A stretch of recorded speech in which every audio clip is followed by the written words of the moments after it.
Our leadership principle for today is that leaders are willing to risk themselves for the sake of the team, not the team for the sake of themselves.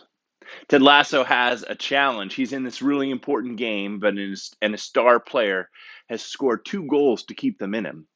But every time Jamie Tart scores a goal, there's a celebration of Jamie Tart afterwards.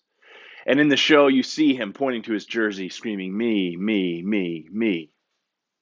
And Ted looks out on the field and he sees that the rest of his players are being demoralized and giving up by Jamie's celebration of himself. And so Ted makes the risky choice to bench his star player. The fans in the pubs and the fans in the stadium go crazy. What is Ted doing? This game is so important. Why is he benching our best player? But Ted's move pays off because the players see it, they're encouraged, and they're inspired by the risk he took for the sake of them. And so they come back and they win the game. See, this principle holds true for us as well in the people that we lead. Because if we're willing to risk ourselves for the sake of the team is going to go further, work harder, and be stronger. But what's difficult is there's this temptation inside of all of us, and sometimes even the authority we have allows us to get away with it, and that's to put the team at risk for the sake of ourselves. But I know that you're tuning in because that's not the kind of leader that you want to be. And so here's 2 ways it might apply to you. Maybe, just like Ted, you have a high performer that's toxic for your culture.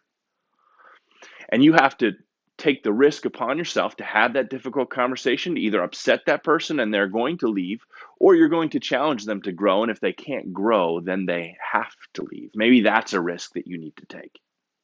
Or maybe it's just a little bit different. Maybe you see that your team is worn down. And so you're going to use the power you have, the political power perhaps, and take the risk of going up the food chain to maybe slow down a project or gain more resources for your team. Whatever it is, you probably know it as you're watching this video today. And so be the kind of leader that you want to be. Be the kind of leader that's willing to risk themselves for the sake of the team and not risk the team for the sake of yourself. Good to be with you as always. Look forward to next week. Take care.